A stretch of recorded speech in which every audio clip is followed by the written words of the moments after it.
on it. There we go. So I'll just share a few conclusions. They're actually still writing up a report. So when I asked him for the report, he was like, don't share this. So I was like, dude, what do you want me to do with that?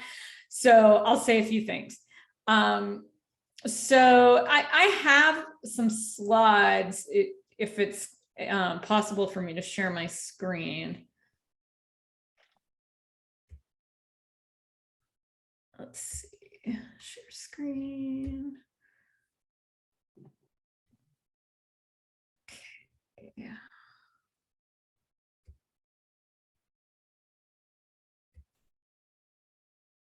Okay, can you see my screen now? Yep. Okay, yes. Good. So the Energy Savers M&V, the goal here is to assess and verify performance of this program that has the mission of increasing energy efficiency for limited income families in Western North Carolina. Hopefully you're all pretty familiar with what it does. They served 163 total homes between July 1st of 2021 and June 15th of 2022. The reason we quit 15 days in advance was so I had time to write a report. We're in the process of shifting the M&V schedule around a little bit so that we'll have full years in the future and still have time to write a report. So how do we do M&V? There's kind of four. Hey, Amy. Yeah. Sorry to interrupt, but for me, it's frozen on one screen. I'm not sure if it's the same for all of you, but if you're cycling through the slides, I can't see the cycle. I'm on slide 3. It says, how do we do this at the top? Yep. I think maybe you shared a different window. We just see the. Hang on. Let's see. Display settings. You might need to reshare. Sometimes that'll do it. Okay. All right. Let me end slideshow. There we go. You can see it now. That work. Let me just see if I can. Are you seeing like the whole PowerPoint, or are you actually seeing this? Yeah, that could Is that work. decent? Can you read it? That works for me. I can read it. Let me I'm going to try full screening it again. Just check back in if it doesn't advance. So there's kind of 4 pieces to how we do it. We calculate, okay. So first piece, desk audits. Are you seeing desk audits? Mm-hmm. Okay, good. I think it's working now. So we do desk audits, and the idea here is just to like reality check it so that we can prove that the people who are supposed to be going to houses and doing these audits are actually doing them. So we check photos and geotags of 10% of homes that are served. Second piece is on-site quality assurance. So for 1% of homes served, I do either a ride along or a go behind verification of what was done at that house. So I actually go to the house. Third piece is calculated energy savings. So based on the reported measures that Energy Savers keeps track of, so they'll keep track of, like, we changed out shower heads in 85 of the 163 houses, and we did smoke detectors in 102 of them. Hey, Amy, yes. You got to share a different screen. It goes to a different screen on yours. Mine does the same. One of my computers does the same thing. Just pick a different share that shows it. All right, how's that? You got calculated energy savings now? All right. Yeah, so based on what they report they did, we calculate energy savings using energy modeling for what they did in all the homes. And then the fourth piece is an energy bill analysis. So we're working on trying to get data, which is difficult to get from Duke, and it won't be possible for every house because sometimes people haven't lived there for a year beforehand, for example. But where we can, we're getting 1 year of pre and post retrofit electricity data from Duke. And I'm comparing that using a regression analysis. will corrects for weather variation. So I'll say a little more about that in a few. Outcomes of all this, which is what we really care about. For the desk audits this year, I selected 19 randomly selected homes. 5 of them did not have photos taken, and those were homes that were served by UCD. So we are working with UCD to make them understand the importance of quality assurance and being able to track that you did what you said you did and taking photos. So 5 had no photos. 1 of the homes had photos, but they weren't geotagged. So we have the people who take the photos turn location services on their phone and geotag it. So I randomly check the geotags to make sure it's at the actual house. We've had trouble just generically lately with phones stripping out the geotags sometimes, even when they're geotagged. It's a problem that's bigger than Energy Savers. So I think really like 1 out of 14 having them stripped out is not a big deal. And 13 of them had properly geotagged photos where we were able to check the geotag and it was for the house in the correct location where the house is. Can you define UCD? I don't know what that means. I think it's United Community Development. It's an organization that does some of the Energy Savers work. Okay, thanks. That's right. They're a subcontractor to Greenbelt Alliance to do between about 40 homes a year, 40 to 50 homes a year. So, so of the measures, so in the 19 homes that I selected, of the measures that were claimed in Energy Savers kind of project tracking software, 70% of those measures were photographed. And most of the 30% that weren't were from the UCD homes that had no photos. So 27% were not photographed.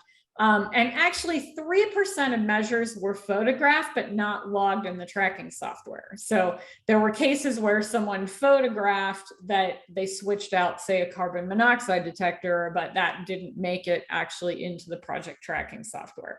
So we'd like to see the percentage of photos that exist go higher than it has been this year.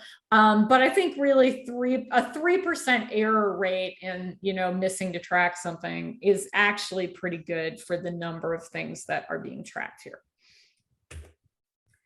On the field verification, I did 2, I say semi-random homes because I did ride-along verification with both. So Energy Savers definitely knew that I was coming because I met them there. And I also specifically this year wanted to do verification in homes that were doing a blower door test because we had some problems with blower door tests last year. So I wanted to make sure that we were able to come behind and use our monitors to redo the blower door test and make sure those were happening correctly and accurately. So I found that our blower door tests this year were within 5% of Energy Savers blower door tests. So I feel like that problem has been fixed. The measures that were installed in the homes on that day were being installed correctly. And I thought the staff were very professional and did a really good job of talking to homeowners and explaining what they were doing and seeing. So Kelvin took the homeowner for the last house that I did around the house. She talked about her concerns with the house. She asked some questions about how the house worked. And I thought he did a really good job of explaining what they were going to do and what he was seeing to her. See if I can. Okay. On the calculated savings, there were 163 homes in this time period. So I calculated savings using a bunch of methods that are in the report that you can read about, and came up with an annual savings that in dollars would be 30,000. 226 kilowatt hours of electricity, 427 therms of gas, 490 gallons of oil, 150 tons of CO2, which is equivalent to planting about 6,000 trees, and 724,000 gallons of water. So a pretty good annual savings calculated for the program. To kind of put this a little more in perspective that I think the average person can get their head around, the average per home savings was $185. And, you know, there were a whole mix of homes that were all electric or had gas or had oil or whatever. And some of the money savings was actually water savings, because like a low flow shower head saves a pretty substantial amount of water. I think the energy savings piece was something like $159, and the rest was water. You can see how the savings kind of panned out in a pie graph. So faucet, the things that got us the biggest savings were actually cheap and easy things to do largely. Faucet aerators and shower heads were each about 20%. LED lighting replacement was 30%. So they still are finding a substantial number of incandescent light bulbs that they are replacing with LEDs. Air sealing, which is more labor intensive, is getting them about 23% of the savings. And then storm windows, water pipe insulation, and water heater blankets are much smaller.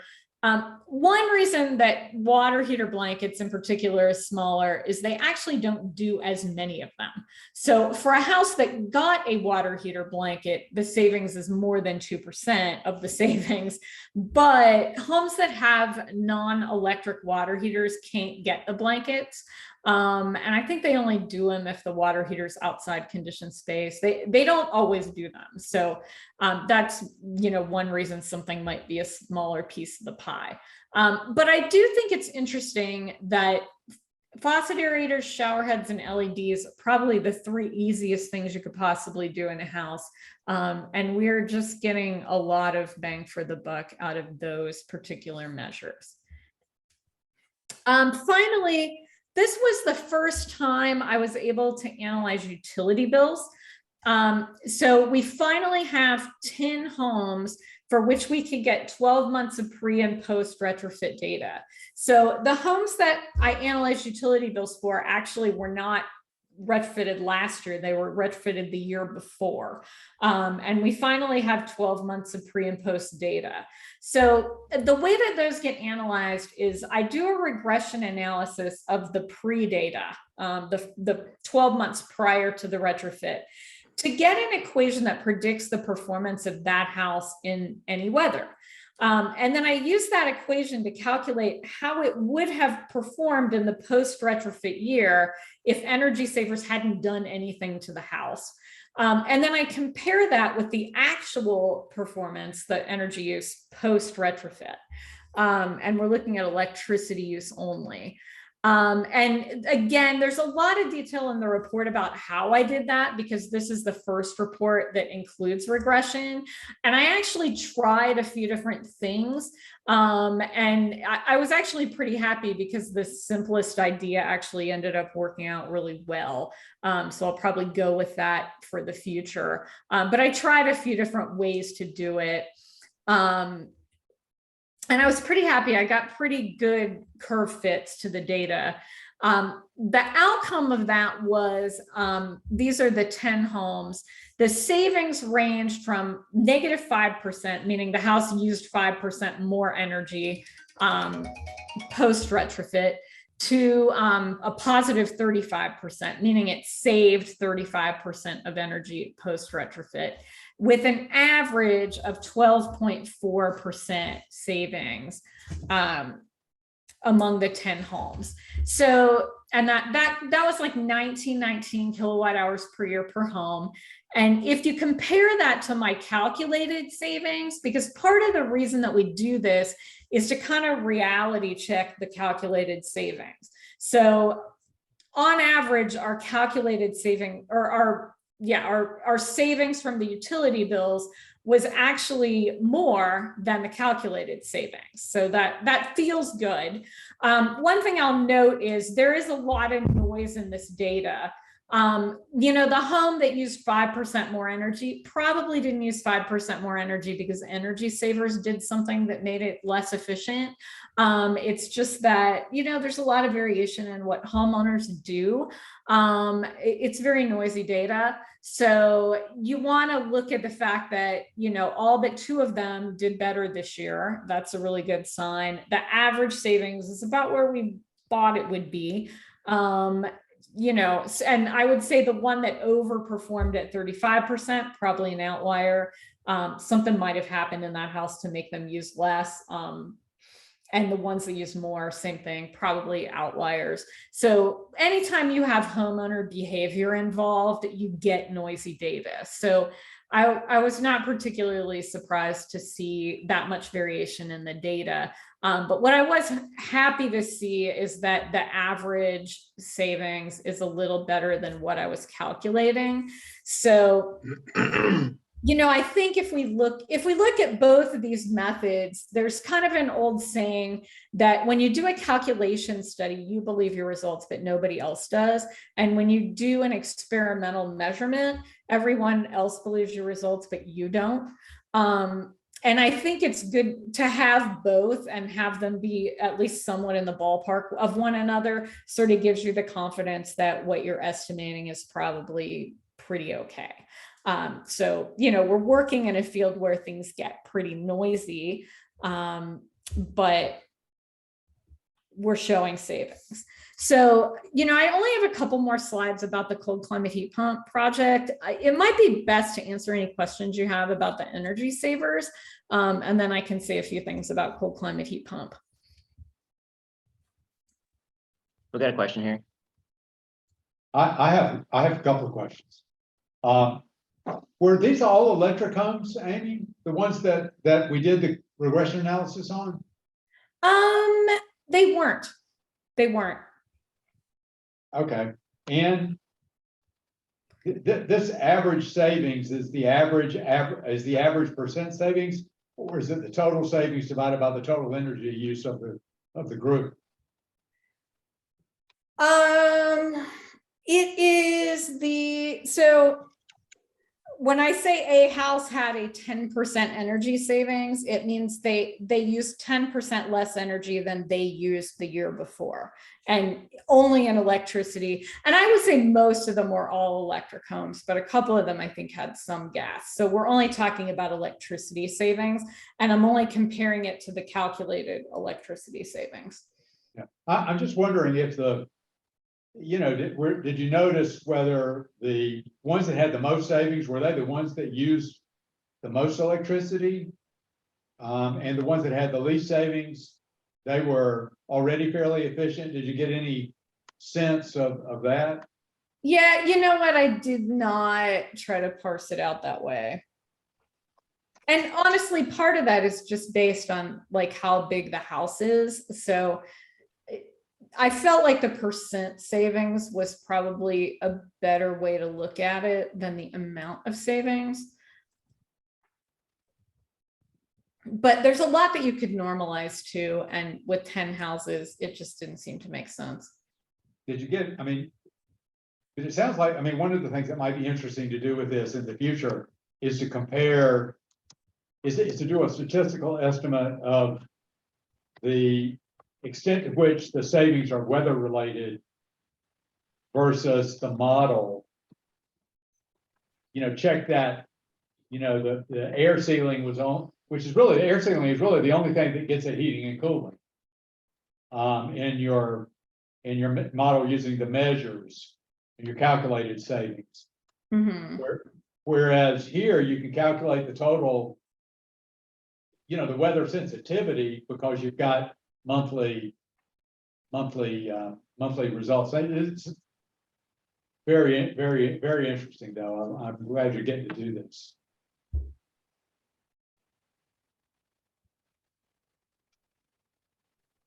Rick and Judy.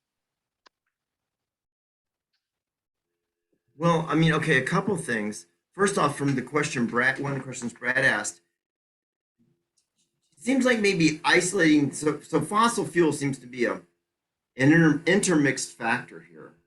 And I just wonder if you feel confident that you're expressing the average savings. Well, I guess I'll raise it just a statement and then get a response. That it seems like So with the You gotta- utility bills, we are only looking at electricity savings. We are not looking at gas savings, and I'm only comparing it to my calculated electricity savings. So gas is just kind of out of it for utility bills.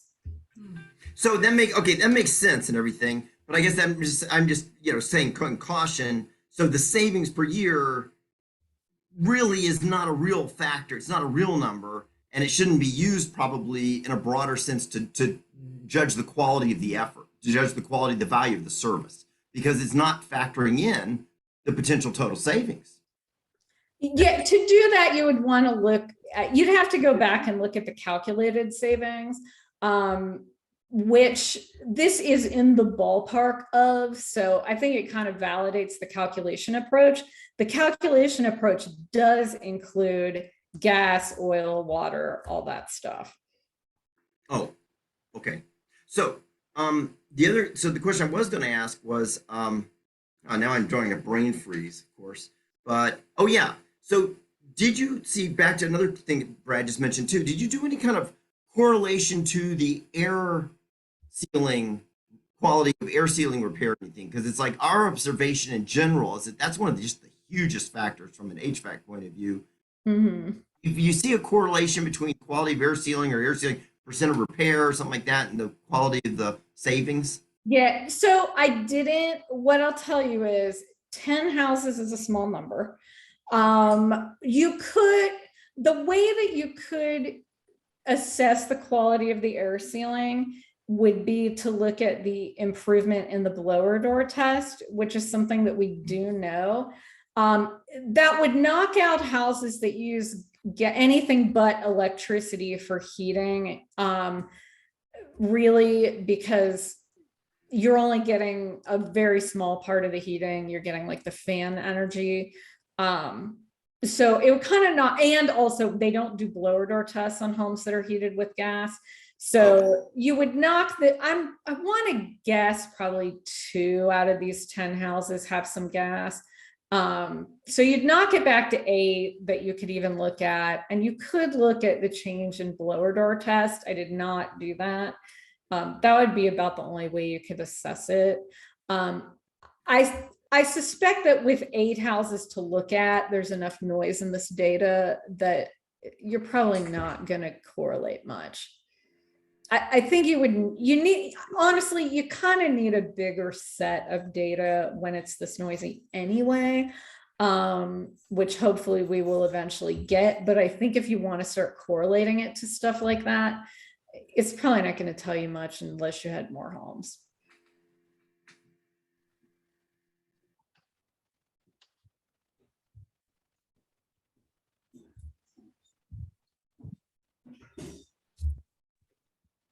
I don't see any more hands raised. Should we move on to the next report? Yeah, let's move on. So the cold climate heat pump study, I'll just say a few things about. The reason the cold climate heat pump study was done, and I hope that you all know about the study already. It was something that your technology subcommittee really wanted to have happen, and I'm hoping that we can pick it up and gain some momentum from it. The primary reasons why to do the study was, the idea of electrifying everything, or at least electrifying many things, is widely recognized as a step that we have to take if we're going to shift to renewable energy. Renewable energy is electricity, and we need to shift our loads to electricity so that we can serve them with renewable energy. But at the same time, we realize that the use of strip backup heat, which is what heat pumps use when it is very cold outside and they can't meet their load, was a major contributor to the winter peak electricity load in Western North Carolina in the RMI study that this same group commissioned to have done. So we want to be real careful about shifting to heat pumps and not introduce a lot of strip backup heat, that would be a big contributor to our peak electricity load. But so at the same time, we recognize that we have this opportunity in high efficiency heat pumps, which can operate with less strip heat. So the new high efficiency heat pumps, they're often called variable speed compressor heat pumps. They're air source heat pumps, but they have a better technology that can heat a home efficiently down to 0 degrees outside. And as it gets colder outside, the capacity of them does drop off, but it doesn't drop off as quickly as a traditional lower efficiency heat pump. And I would also, lump geothermal in with this, because geothermal uses ground heat transfer. The same is true. It can maintain capacity and efficiency when it gets very cold outside. So, the study put high efficiency heat pumps in several existing homes and new homes. They monitored energy, I think before and after in the existing homes, after in the new homes, because they had high efficiency heat pumps, to look at what they did to the peak load and also what just the energy consumption was in general. They found that there was low monthly energy consumption with all of these systems. One of the good findings they had was that there was what they call beneficial utility coincident peak performance during high utility grid demands in both summer and winter. And what that means is these systems were not peaking overly high at the times when our utility is already having peaks. So, we're typically peaking at like 5 a.m. in the wintertime on cold days, and then probably 5 to 7 p.m. in the summertime on very hot days. And generally they weren't having huge peaks at those times, and they weren't necessarily all peaking at the same time as one another. They did find one negative finding was that humidity was higher in several homes than is desirable. I'm not entirely sure about that finding. Full disclosure, one of those homes was mine, and the humidity they found in my home was higher than I expected. And I actually put 3 humidity sensors in my house because I've found that humidity sensors are not that reliable and it's easy to get a bad one. So I had 3 humidity sensors in my living room last week. One said 54%, one said 52%, and one said 67%. So I'm pretty sure that my humidity was probably in the low 50s. But the one that said 67 agreed a little more closely with theirs. So I'm not sure about that, but it did happen in several homes. So possibly we are getting higher humidity than we want. And we measured it because it was something that could possibly not be good. So in my mind, the key takeaways here are sizing is important. So these heat pumps were sized a little bigger than you might normally size them so that they could carry the heat load in cold temperatures as heat pumps, and not use too much strip heat.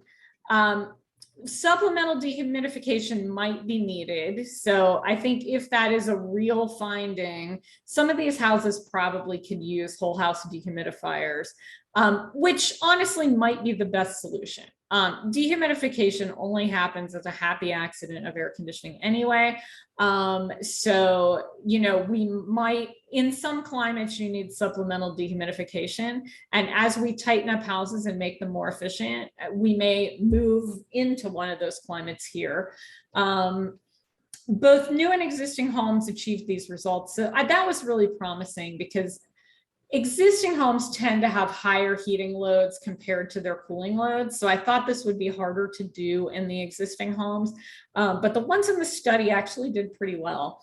And I think what we've learned is that existing programs and incentives likely are not capturing all the benefits of these systems for a few reasons. One, they're not really looking at impacts on peak power usage. So the idea that these higher efficiency systems will use less strip heat at peak power times is not captured in the incentive, but there is a benefit to ratepayers and all of us. The other thing that's happening is, and this, it gets very much into the weeds, but the way that the existing incentive for heat pumps is calculated sort of assumes that heat pumps drop off in capacity at the same rate. And they do not all drop off at the same rate. So I don't think you get full credit for the full efficiency of some of these systems the way that the current incentives are calculated now. So you know, if we could have a few minutes of discussion, I think, you know, if you do a study like this with the hopes that it will be very definitive and say, wow, slam dunk, we have to do this. And there were some limitations with the study. They, unfortunately, in a couple of the homes, they failed to capture the compressor energy, which is pretty critically important. I wish that hadn't happened, but it did. So, you know, there are some limitations. It's not just, we don't have slam dunk numbers that say this is how much we would save in Western Carolina if everybody used these. But I think our key takeaways are that these are an important tool and they could be incentivized better. And I'd like to not, you know, we've waited a couple of years to get the results of the study, and I'd like to not lose the momentum of it. And I would like, you know, to talk about how this group might work on incentivizing high efficiency heat pumps being adopted at a bit of a faster rate than they currently are being. So that was kind of all I had to say, but you know, I'd welcome discussion on ideas about what might be next here. Dave has his hand up. Yeah, I don't want to detract or sidetrack away from discussion about incentives, because I think that's important to think about and talk about for next steps. But I just have one quick question about the dehumidification issue. I'm wondering if adding a basically a heat pump hot water heater might, and the extra dehumidification that provides, if that might take away the necessity for adding in a whole house dehumidifier. Does that provide enough dehumidification on top of whatever other heat pumps are going? You know, it can provide some dehumidification. It's hard for us in design to say this will substitute for a dehumidifier, because it's kind of like air conditioning. Dehumidification happens as a happy accident of air conditioning, but it's not actually tied to your need for dehumidification all the time. And it's kind of the same with a heat pump water heater. It's a happy accident of the heat pump water heater, but it's tied to your use of hot water and not your need for dehumidification. So I think having a heat pump water heater would increase the number of homes that didn't need whole house dehumidification, but it's not a guarantee. I will tell you, I don't think very many of the homes in the study had heat pump water heaters. There might have been a couple, but I think most of them did not. So that I think in, you know, incentivizing or encouraging the adoption of heat pump water heaters at the same time could potentially offset this, but I don't think we're at a point where we can just say put in a heat pump water heater and it will be fine, unfortunately. Cool, thanks.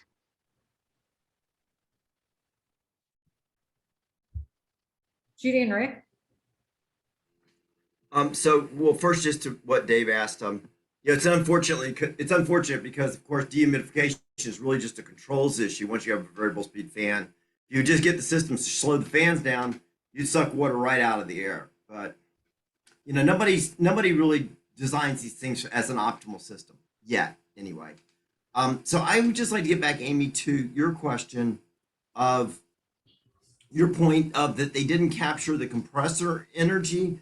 Are you saying that they missed it, or that it wasn't included in the totals, or it wasn't isolated in the totals? So Rick, you and I were both in the room when they did their kind of final presentation to us. And I was kind of asked last minute to also talk about this when I was here to talk about the Energy Savers M&V. So I sent their researcher an email and said, hey, I know you were going to look into this, because remember, for a couple of the systems, we were like, the usage can't be that low. Like, and it didn't look right. It didn't have the right pattern. So they were going to go back and look at it. And what he sent me again was a couple of reports that said, don't share this publicly. But it's like a draft final report. And it looked like there was one of them that had a subset of the homes that compared the whole energy use, everything. And the other one was a subset where they had fan energy and strip heat energy, but they did not have compressor energy.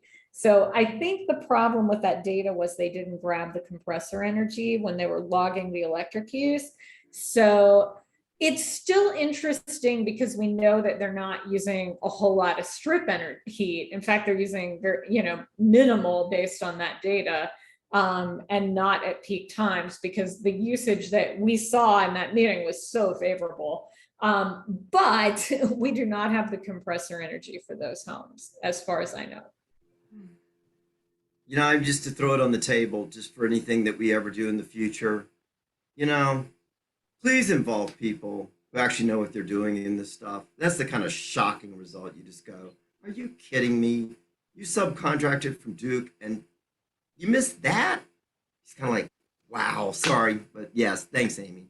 Yeah, I mean, I think I never expected that to happen with this subcontractor. And it was a pretty big oversight. And it's also, having gone to grad school and done research and been involved in another project where this happened, you can't just put a data logger in a building for a year and not collect the data and look at it and heavily reality check what you're getting, because this can happen. And I think if somebody had really looked at the load profiles after, the first month of winter or heavy summer usage, it would have been like, wait, are we missing something? Like, what's going on? I feel like that could have and should have been reality checked sooner than at the end of the year. Just like humidity. I mean, the idea of having a single sensor for anything for which you have a very small data set, and not having some sort of, periodic statistical drop in with one measurement, one instrument that you sort of calibrate, you guarantee some sort of bulk calibration of your sensors. It's a failure mode. It's failure mode. Yeah, I mean, I don't know a lot about the specific humidity sensor that they used, but this is something that I encounter professionally, which is every year I'll get at least one homeowner who's just throwing a fit about their new house because it has 70% relative humidity. And I'll go over with the humidity sensor and it's in the 50s. And I'm just like, I don't know where you bought this sensor. And honestly, some of them seem like good sensors that are not, it's not like some fly by night that they bought. Humidity sensors just seem to have a high rate of weird sensors out there. And I actually also think, I knew this from before, I think humidity sensors don't have an infinite lifetime. I think they kind of stop being accurate after a while. So I'll just say that I question the humidity readings they got from my house, because like I said, I have 3 sensors. One of the 3 almost agrees with theirs and 2 do not. Chris has his hand up. Yeah, hi, thanks, Amy. I skimmed the report, so many of you have more in-depth knowledge than I do, but can you remind me if the study focused exclusively on ducted central heat pump systems? No, there were a subset of ducted units that were like just a regular, they were kind of a regular whole house ducted heat pump like you think about. And there were a subset that used a ductless heat pump system. And yeah, some of the ductless systems have like a short ducted indoor system, but I don't actually think any of them use those. I think they use ductless. So they did use both. Unfortunately, we can't directly compare them because it was the standard model one that they didn't grab the compressor energy for. So that was kind of how our group got to questioning them and realizing what had happened, because the standard model air handler actually, although it was variable speed, it was actually more like a 3-speed, and it on the books was less efficient than the ductless, which you also kind of expect because it has a lot of fan energy to push all the air around that the ductless doesn't have. So we all expected the ductless to do better, but we didn't know how much better it would do. And what we found was that the other system was using way less energy, and because the compressor energy wasn't captured. So then we had them put up like a daily load profile, and the energy just wasn't tracking the load like it should have. So anyway, so we can't directly compare the two types, but both types were in the study. That's good to hear, because I'm looking at the Duke Energy rebate page, and in my experience, residential HVAC incentives have been almost nothing, Yeah. and a maximum of $300 for a ductless. Well, actually, it's not even eligible. Currently, ductless systems aren't even eligible for Duke programs. Oh, I thought they were. I thought they were, as long as the SEER was okay. I mean, maybe it's an old web page I'm looking at, but currently it says they're not eligible for the program. Oh, Maybe, okay.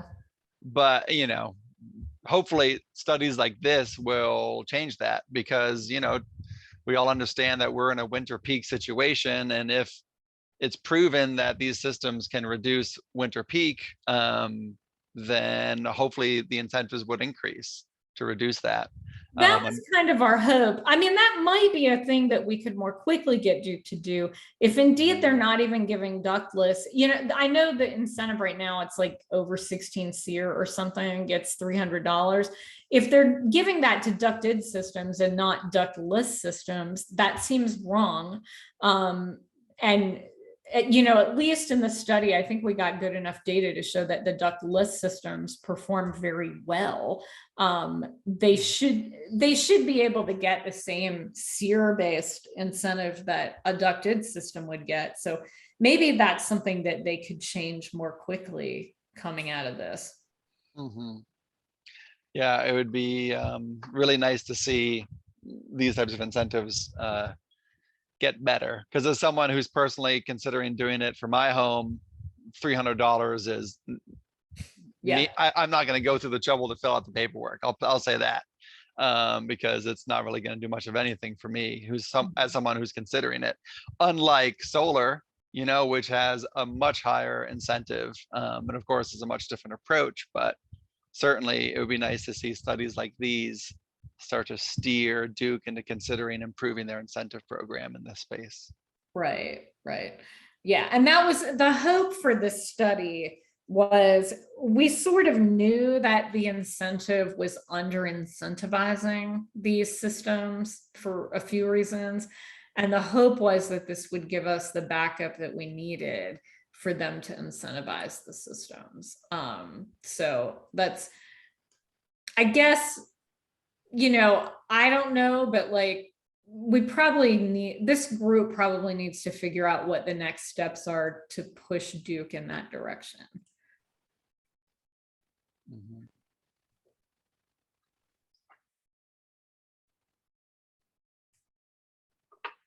Bridget, you got a question? Yeah, I'm thinking about next steps, and I'm wondering if there's an opportunity to utilize the funding Greenbelt Alliance is getting for the HVAC replacement through the ARPA funding to like do some more analysis or gather some more data to help us hone in on like what are the best use cases for when these should be installed.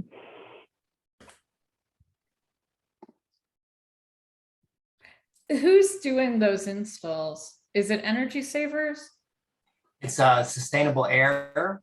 And there's kind of three different things we're doing. We're doing repairs, and we're doing some replacements, and we're also doing mini splits. And so in terms of the package units, I think we're like looking 16 SEER and above, but yeah, this would be a great opportunity to look at the ones that we put in and follow them more directly. Since especially because you're doing the next round M&B, maybe if we wanted to be part of that too. I believe we have that in your contract as well to look at those HVAC systems. and Yeah, which I ones mean, we could specified. potentially do that as an add-on to my M&V contract.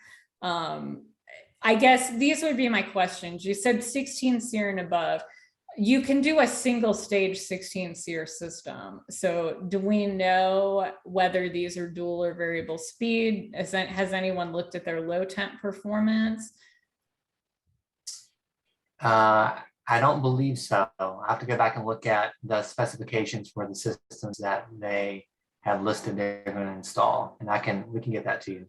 And do you have them doing a manual J calculation? Yes. Okay.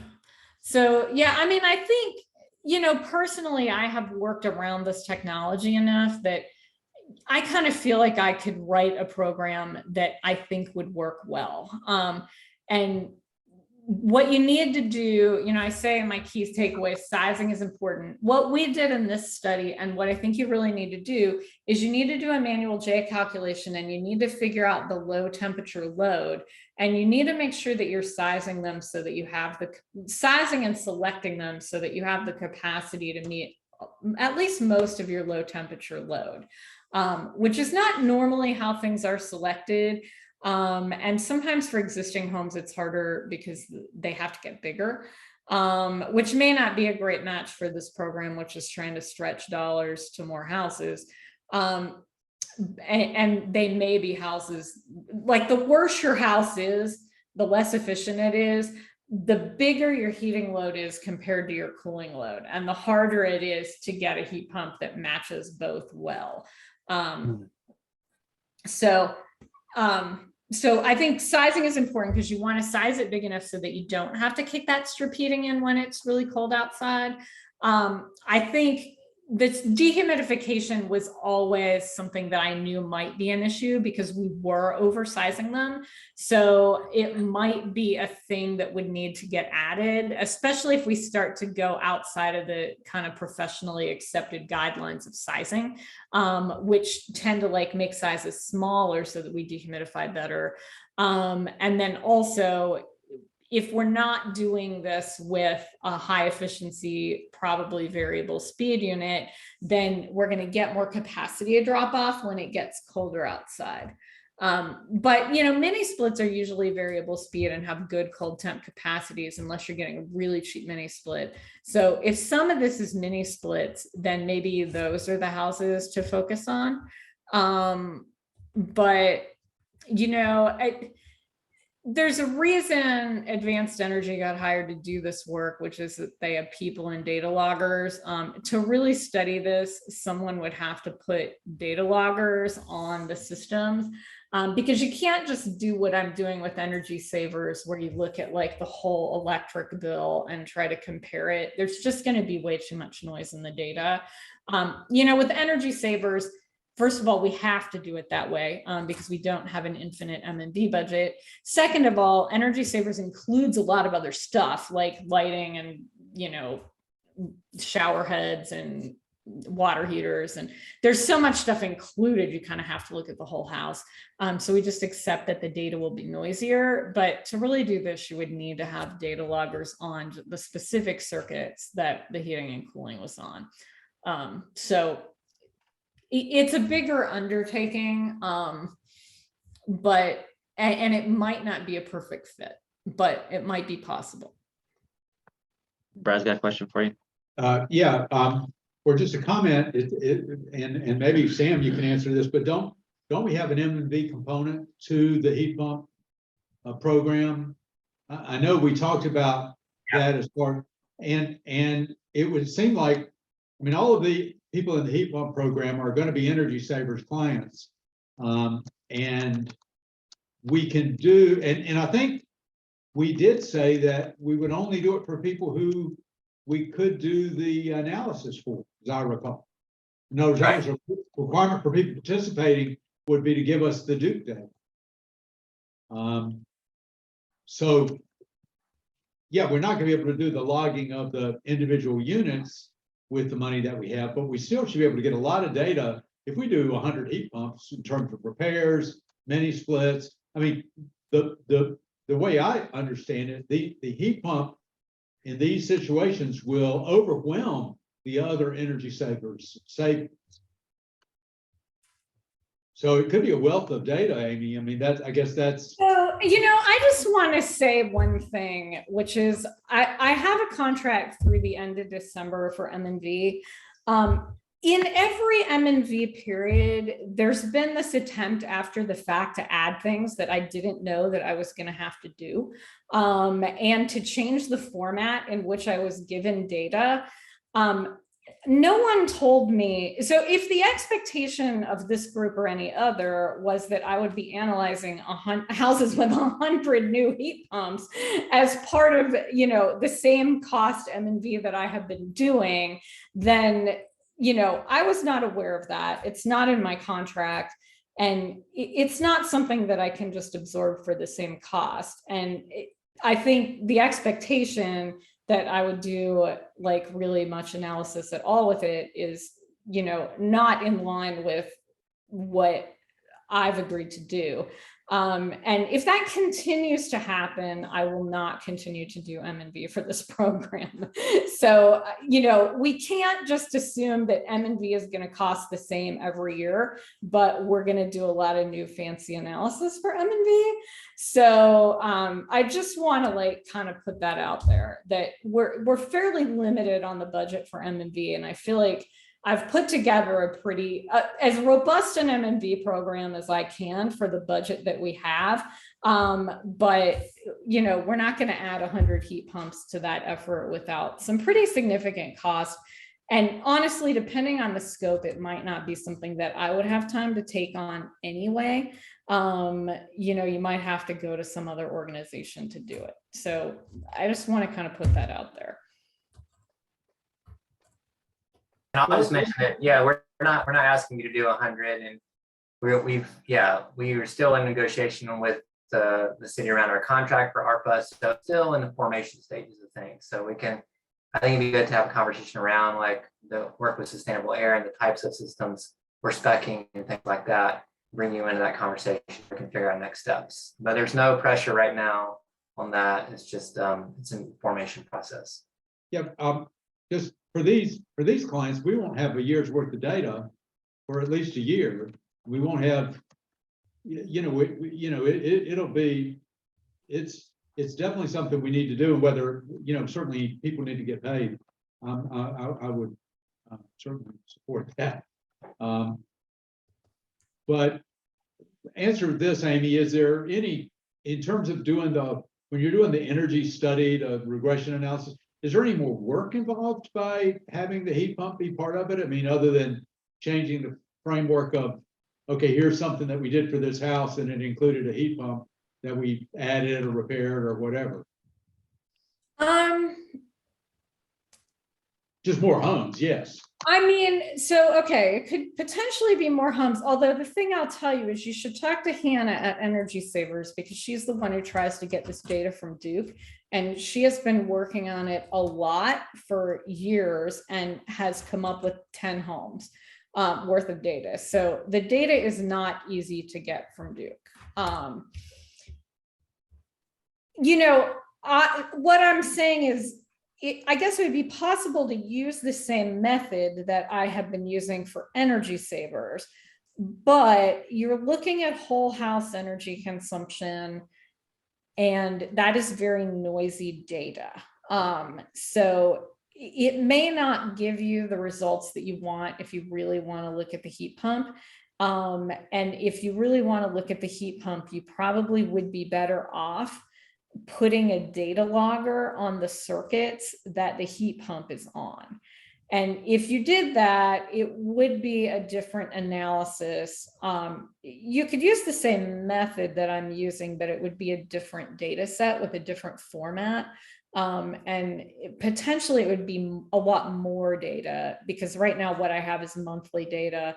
If you put a data logger on it, you're going to get like hourly data, which you'll then have to put together and manage into monthly data to use my method, or you may use a different method. But it's a lot of data management. It's not the same. It's really like a student doing a master's thesis. Ways who should do it. In the interest of time, should we move on to the next item?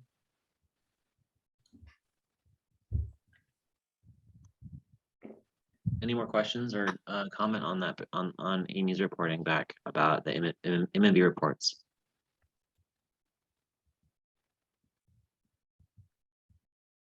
All right, hearing none, let's move to the next item. Amy, thank you so much. We really appreciate it. I'm gonna pop off the call. It's good to see you all. See you Thanks, soon. Amy.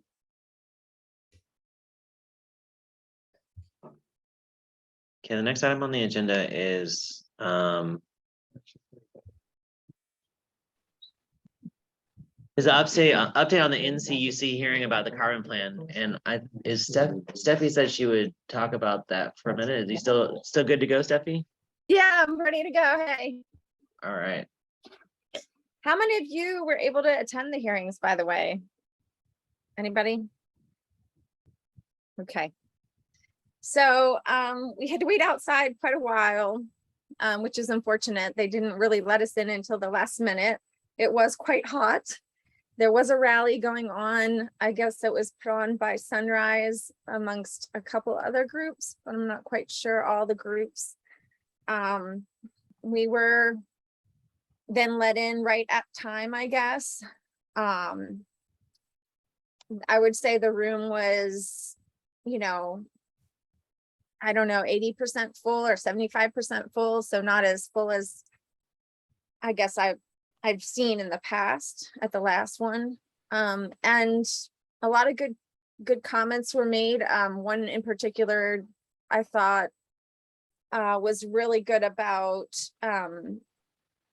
talking about how the utility commissioners, what their background was, and that none of them had ties to Duke. That was really good to hear.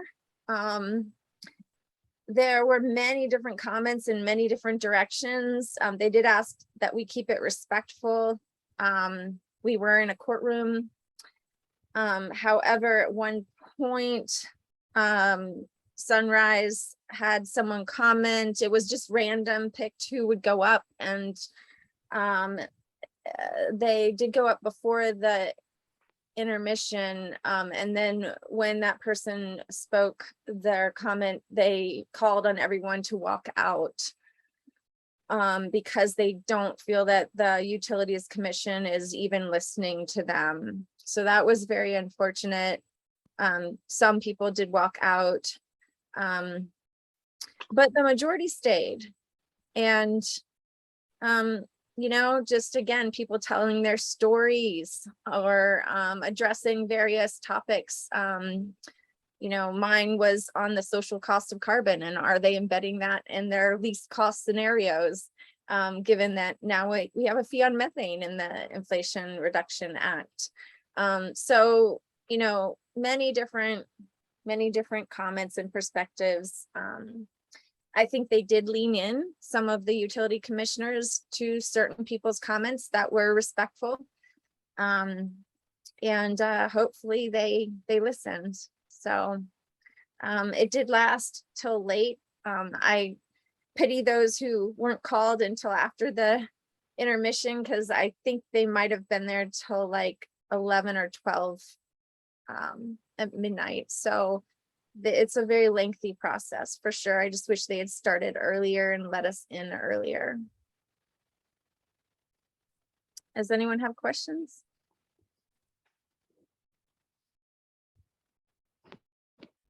Do I understand, Steffi, that this was the public comment portion of the hearing? Yes. Yeah, I spoke to a colleague from Charlotte who's, and I'm sure many of you are aware as well, that there's a significant number of formal interveners into this. So it'll be curious. I'm interested to see how that process goes. But it's nice to see and hear that it sounds like there was a significant amount of public comment. So thanks for sharing. Definitely people who've moved from California that were expressing what they were experiencing there, people who've moved from Florida. I think the personal stories were very, very powerful.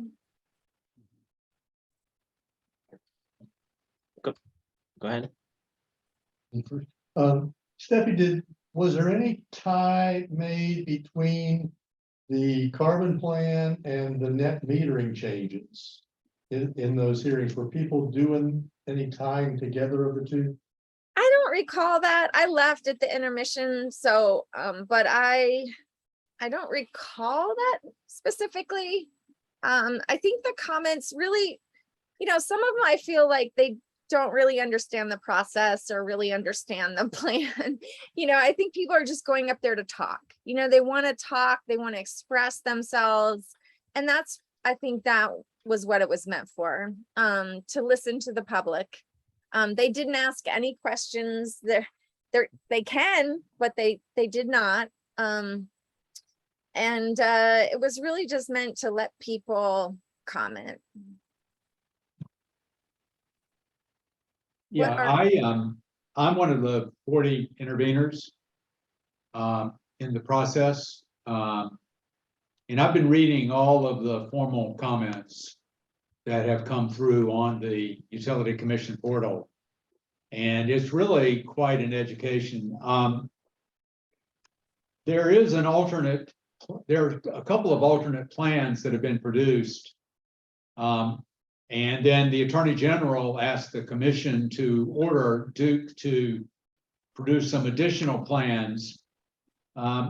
It turns out that Duke made some data input changes that when you adjust those changes, and which is something that this is from the North Carolina Sustainable Energy Association, Sierra Club, the National Resources Defense Council, and Southern Alliance for Clean Energy. They hired a company called Synapse, and the Synapse report is an alternate series of scenarios which showed that a future with these scenarios, which included double or triple the amount of solar, double or triple the amount of batteries, the availability of wind energy from the Midwest, that scenario was about 25% lower cost than Duke's scenario, using, other than 4 or 5 inputs that they changed,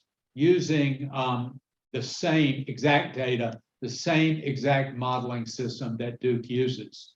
And we could go in, I could talk about those, but I mean, it's really an amazing thing.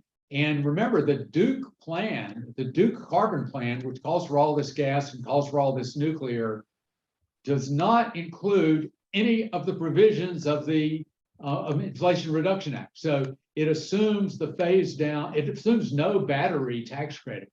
It assumes the phase down of the solar and wind tax credits versus the 10-year extension that we're probably going to get. It does not assume that there's a government fund that will pay a low-income person $8,000 for a new heat pump. So the Duke needs to go back to square zero, or to square one, and maybe square zero, and redo the carbon plan for the events that have taken place in the last week, in my opinion. Could I ask a question, Brad, real quick? Yeah. Don't I recall correctly that isn't there a mandate that this plan needs to be signed off on by the end of this year? Yes, and true. it is the commission's plan. The plan, the commission has to present a plan by the end of the year. So that, you know, and Duke has proposed that one of Duke's proposals, which is a good one, is to replace the current IRP, integrated resource planning process, with the carbon plan process, so that there would be a every 2 years you'd get an update.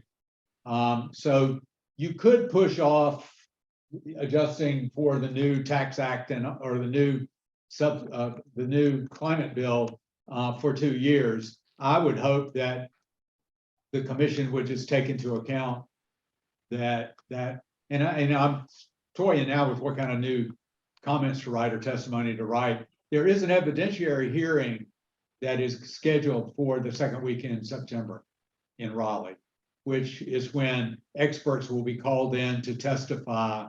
And Duke, one of the things that Duke presented to the group is a very detailed summary of what they saw as the issues and what issues would be subject for evidentiary hearing. And based on all the interveners' comments that have come in, basically, 90% of the Duke carbon plan is in dispute.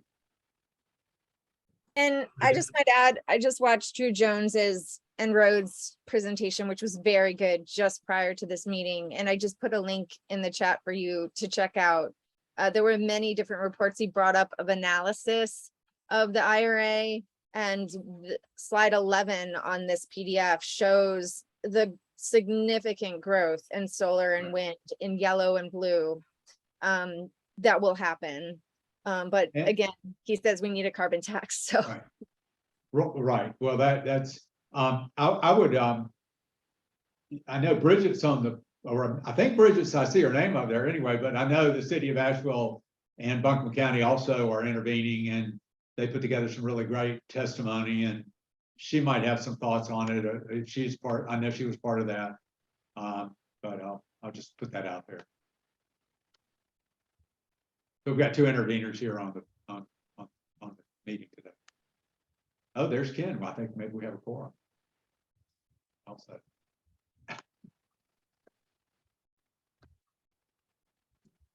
as Dave? far Can I as- ask a quick follow-up about, I actually have two questions. One is just a quick follow-up about what you were saying, Brad, and the work that NCSEA and Synapse did. I'm wondering, did they also not take into consideration potential incentives and price reductions from the Inflation Reduction Act?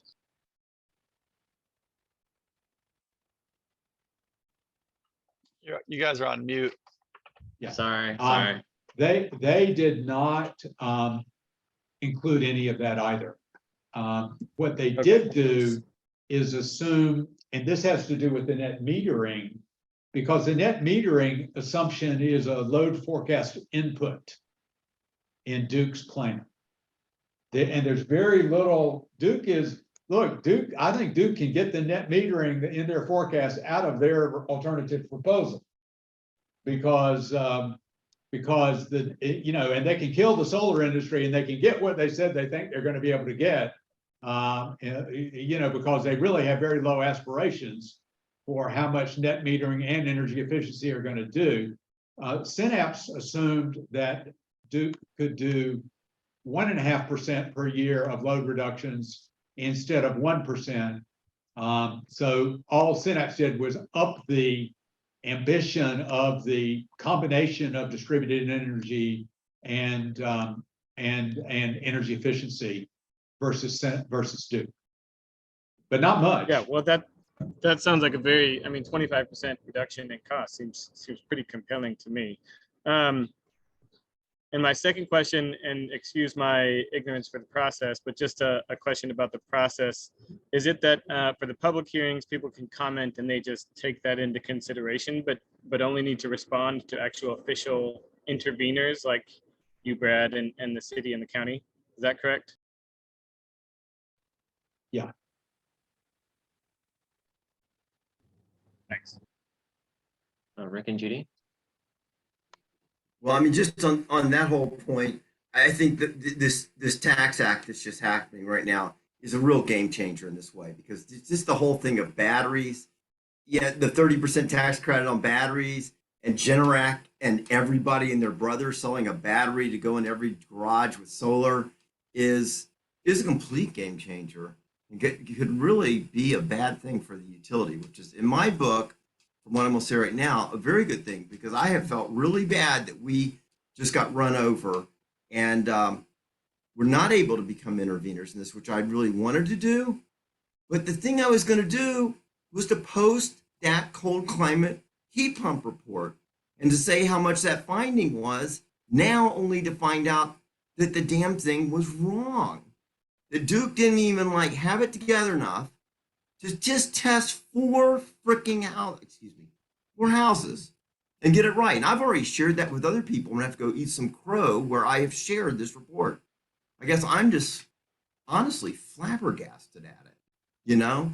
And I can't believe that. I mean, because we question their data repeatedly and all this kind of stuff. And it's like only after the fact and them telling Amy not to share it publicly do we even find out that it was just wrong. So thank you, Brad. I just want to say thank you, Brad. Thank you very much for diving in and taking the time, which I know it is a very big load to get all that traffic that's happening from it. And but I applaud you, and I really be glad to help in the way we possibly can. If you want to throw something at it to read and figure out, you know. Thanks.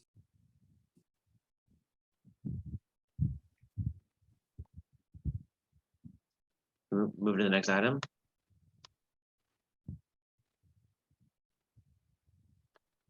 Oh, that's me. It's about the job description for being on the community council. So I wrote something up and I sent it to everybody. It's a link in the agenda, so you have it now. Definitely take a look. I did the best I could with what I had, and a few people have pointed out some things that were not correct. So please go through it and see if I'm missing anything.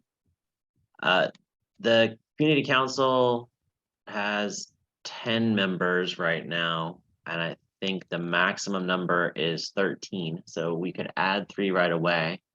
And we could also, I'm sure folks' terms are ending and may or may not be staying on. And so that at the end of the year, which is coming up, will also be of concern to help seat new community council members. So the job description really leans into diversifying the council. That's front and center and talked about a lot.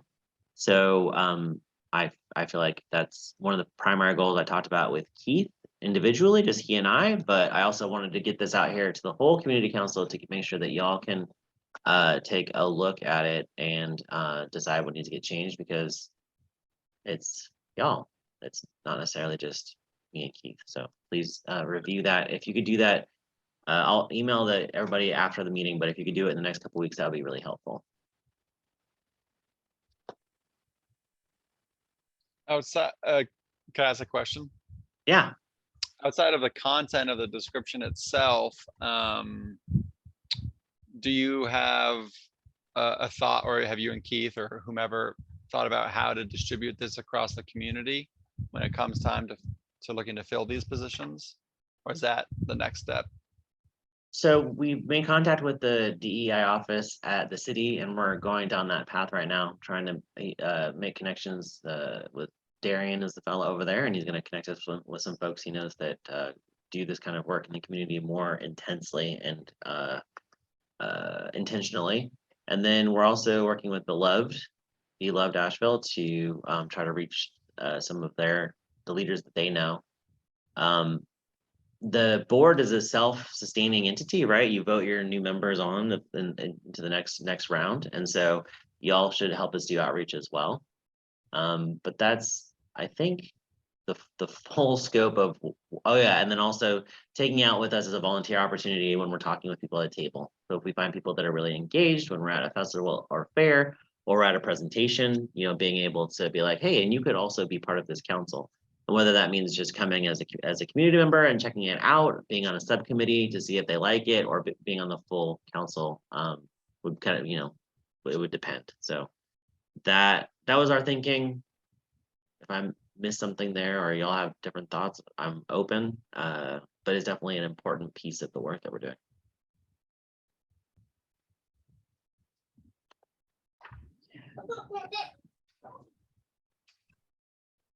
Other comments or questions on that piece? This segues right into what Michelle, Michelle Schreiber for this segues right into what Michelle is going to talk about. So you have a question about this in particular? I'm not a question, just, I think probably it will be, but I really appreciate you working on it. I think one of the recommendations from Darian already was to keep the language pretty simple and make sure that it's, we're targeting communities that, and I love that you put the maps for high energy burden and high climate vulnerability. And it's great that the city's created those maps. So that's like where we're targeting to do recruitment from, as well as, we've talked about how there's not market rate housing developer on the commission, the other holes that we know we have. So certainly diversity is important, but also, filling the niches that we listed in our bylaws as well. So things to keep in mind, and certainly we want to put them on the social media, the website, places where we post notes, things like that, obviously will also be recruitment opportunities. So that was the comment on this was, thank you for putting it together. It looks good. And the places to post it.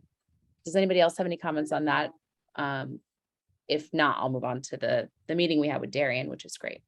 I can make it so that it's edit access, so y'all can track changes in it if you want to just type in your changes. So if that's the easiest way to do it, or send me an email. But yeah, that's it on that item. The last comment I'll have is around the fact that we're calling it a job description. I'm not sure if that's an appropriate terminology. I know we spoke about compensation for some members, but I just wasn't sure if it's appropriate for us to start with the fact that this is a job description versus a volunteer leadership opportunity. That's kind of a thought, practice to the group. Not sure what's more appropriate, but figured I'd throw it out there.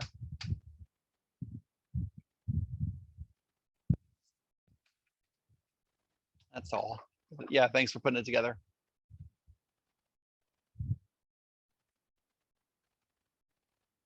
That's good feedback. That's fine by me.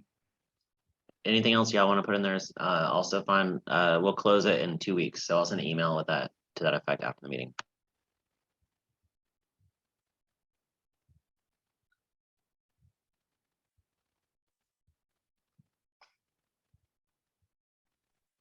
The next item on the agenda is about DEI training for members from Michelle.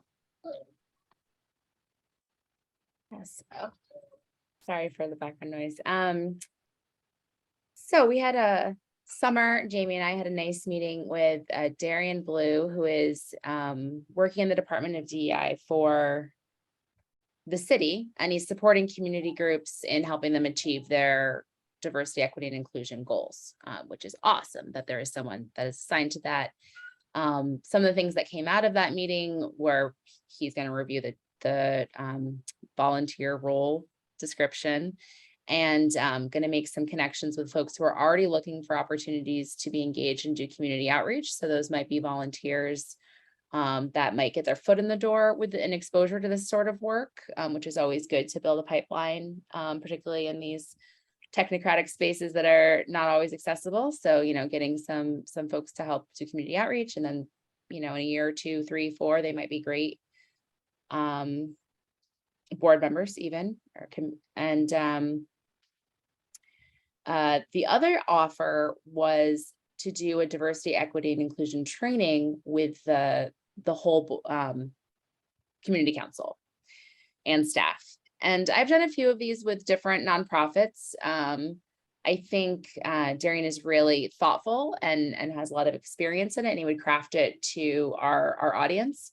I think it would give us common language. I know sometimes when we're trying to think about how even to diversify, or how to talk about what our metrics should be, we say things slightly differently, and that's not a problem. It's not a bad thing. It's because we haven't agreed on common language as a group. And I've worked in the nonprofit space, so we have prioritized and have done a lot of these trainings. I'm not sure if they've been accessible to all of your different fields. So in the way of kind of the green building work and the renewable energy space, we want to see more diversity and representation, not just through the Blue Horizons work, but in solar providers, right? How many Black-owned solar installation companies do we know of? So I think there might be value in giving the tools, the right language, and maybe even the way of thinking about DEI to people in that space. So I don't know if anybody wants to share if they've already had training in that space.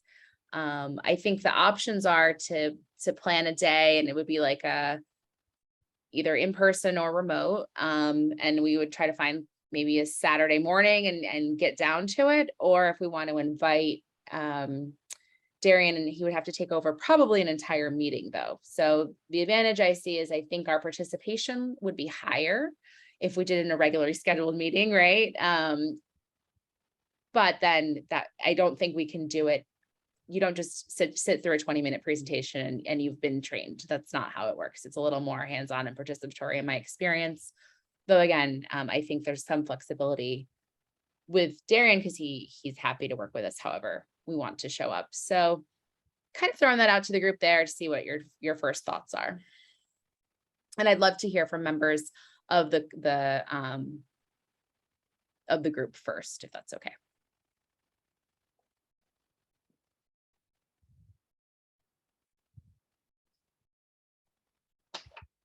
I see Chris's hand. You know, I've certainly gone through a fair bit of DEI trainings, if you will, although it sounds like it was far less hands-on than what Darren is perhaps offering, which I think is a great opportunity. I mean, I personally, I've seen value in some of those passive trainings. You know, it certainly gets me thinking about certain things, but I also see the value in having the more in-depth participatory training, and I'd sign on for doing something during one of our you know, scheduled sessions, whether it's a whole meeting or an hour. You know, I'm not sure if members of the public would want to participate, but you know, it'd be for us, and I think that's okay. And the public can join as well to you know, be engaged at that level with Darren's training. So I think it's a good idea. Thanks, Chris. Yeah, I agree with what Chris is saying. And to me, getting it during a regular scheduled meeting would be better.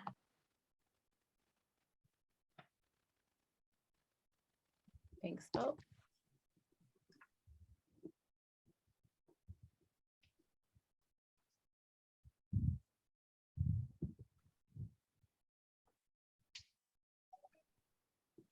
Any other thoughts on it? If hearing no objections, I guess maybe we'll follow up and try to get it done in the next meeting or two. Does staff have any ideas about that? Are there things on the horizon?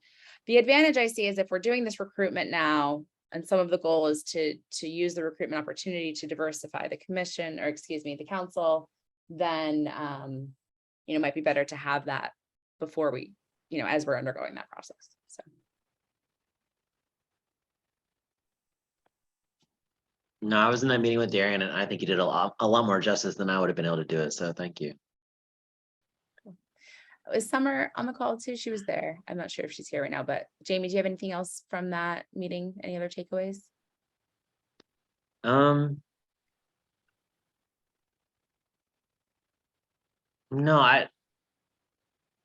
I'm just excited to have Darian's expertise. Like he was super helpful, and I'm looking forward to see the training that he puts together. Cool.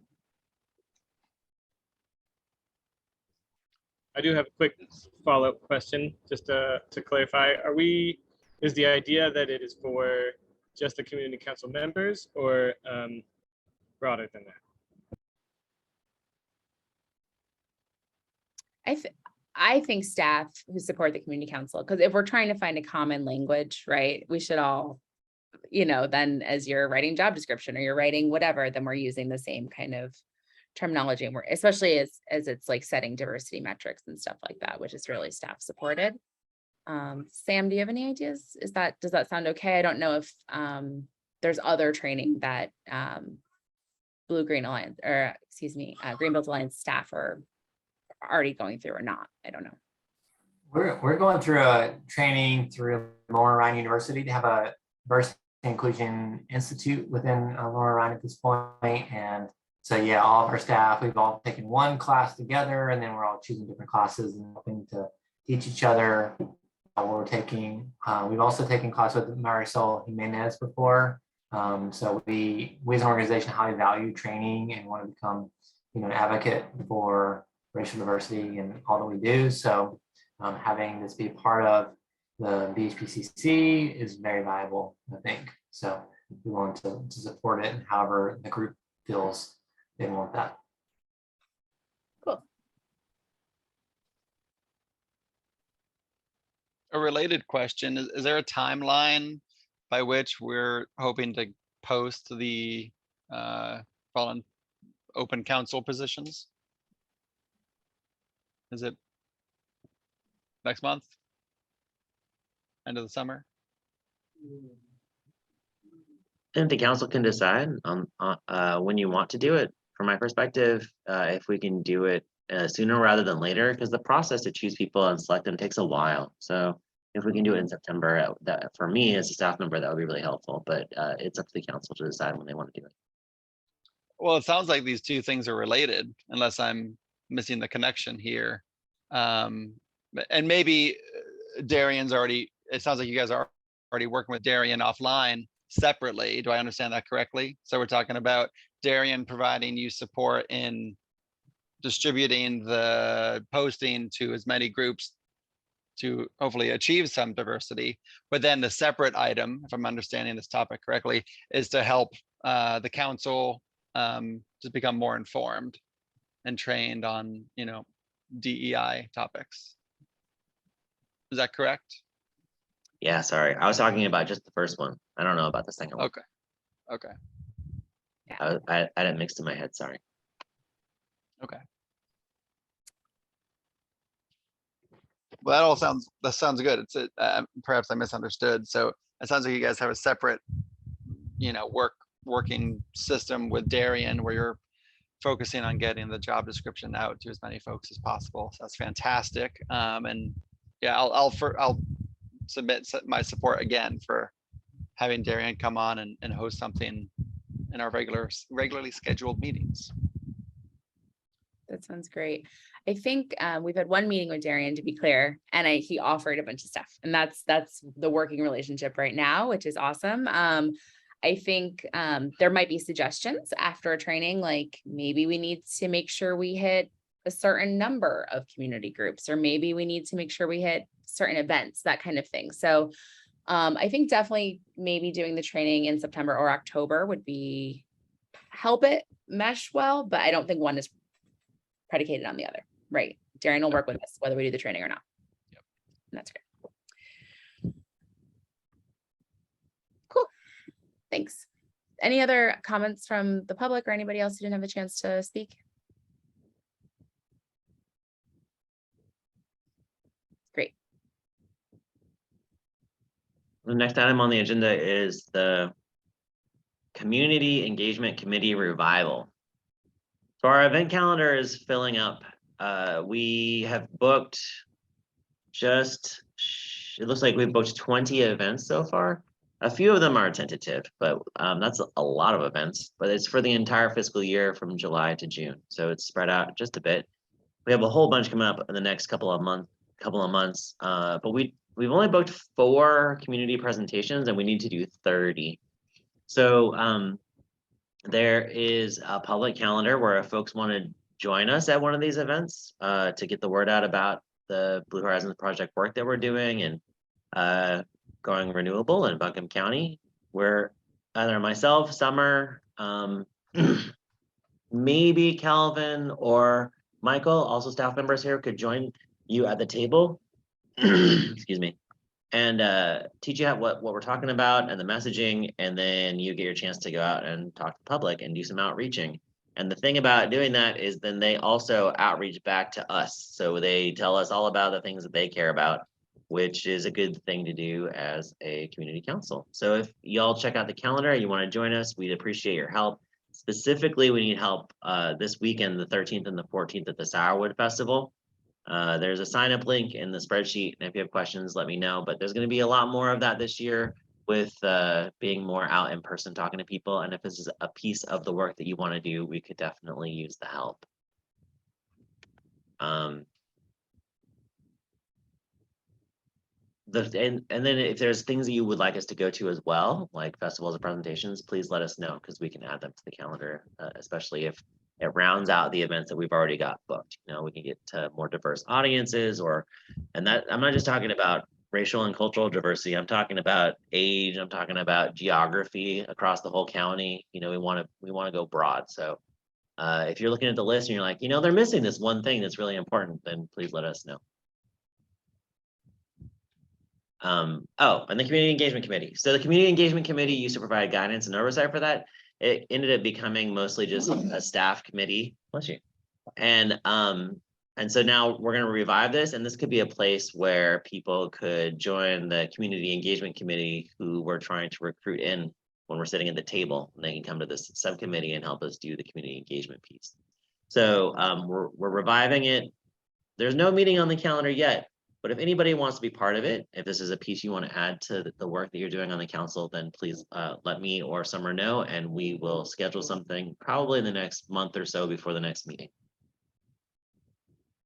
Sam, did I miss anything on that one? I feel like I talk fast, and sometimes I miss things. I don't think so. I just think that, you know, we really, like Jamie said, there's a bunch of events, and we need help going to all these. And this is a great way to connect with the public about clean energy issues. So we will definitely, you know, give you some guidance on what to say, but it's a really great chance to connect with people through these different events. So please let Jamie and Summer know if you can any of them. I think we're doing the Sourwood Festival weekend in Black Mountain. So it's fun stuff too. You know, it's like really joyful time.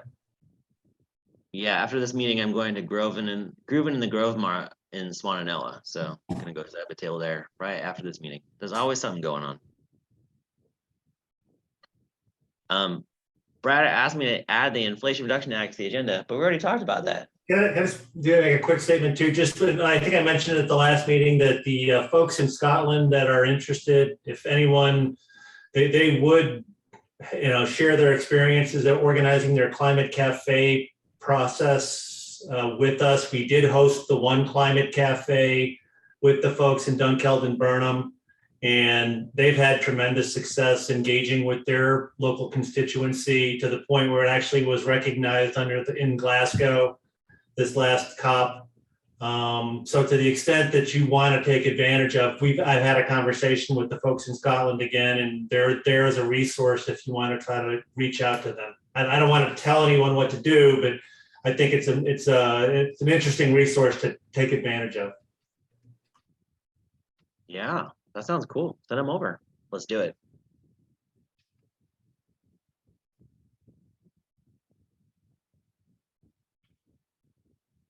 So we already talked about the Inflation Reduction Act. Well, I just felt like with the Senate passing of the Inflation Reduction Act, and really the you know, one of the, and just to set the stage for the discussion, that one of the recommendations of the report, the cabinet's report that we work off of is that there were major changes needed at the state and federal level in terms of legislation in order for us to achieve our goal of 100% renewable energy for Buncombe County. And if you look at the Duke Carbon Plan, and if you look at the Inflation Reduction Act, I think we are looking at the outline of a major component of the changes at the state and federal level that would be necessary for us to achieve our plan. And I think very much the success of this effort in Buncombe County is going to be based on how well we have our local community take advantage of the Inflation Reduction Act. You know, there's a lot of stuff in there, and there's a lot that can be done in all of our of our areas of endeavor, greening the grid, energy efficiency, and electrifying everything. It's all in there. And yet the Inflation Reduction Act itself does absolutely nothing. All it does is it creates some incentives that people have to take advantage of. There's nothing that it actually does. So who is it up to actually do the work? And I mean, I think it's up to people like us, or like Sustainable Air, who are doing the heat pump program for Energy Savers Network, or like Energy Savers Network, or you know, I like the, you know, whatever we do to make sure that we take advantage of these things. So, you know, to me, one of the you know, going forward, I think that the Blue Rices Project should have as its main goal, or a main goal, to implement the Inflation Reduction Act in Buncombe County.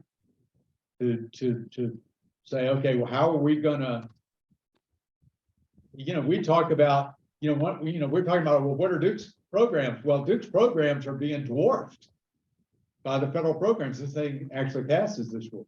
I mean, Duke's programs are going to be dwarfed. So what are, you know, part of our messaging, part of what we put out there needs to be, well, what are all of the resources that are available, state and federal, and utility and local, and the community, that can take advantage of all of these things. I mean, there's a lot of financing capabilities. There's just a lot of you know, there's so much in the red, and how you do it is not totally clear, how you take advantage of the things that are in this bill. So that's kind of just me on my soapbox, but I think it's something that this group could take on as part of its mission, which is to see that we can leverage that bill to a great degree.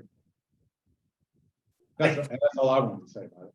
Well, I just wanted to add really quickly, I think we might do better than trying to go at the Duke portion. Maybe there's the other aspects of the bill, the EV charging networks, the other areas where we're not so beholden to the political process associated with Duke, because I'm not sure, as much as we might want to push Duke, how much success we're going to have doing that. But I think there's money in so many other areas. Maybe we should focus on those areas, see if we can make progress in those specific areas, maybe where we're not encumbered by the Duke process.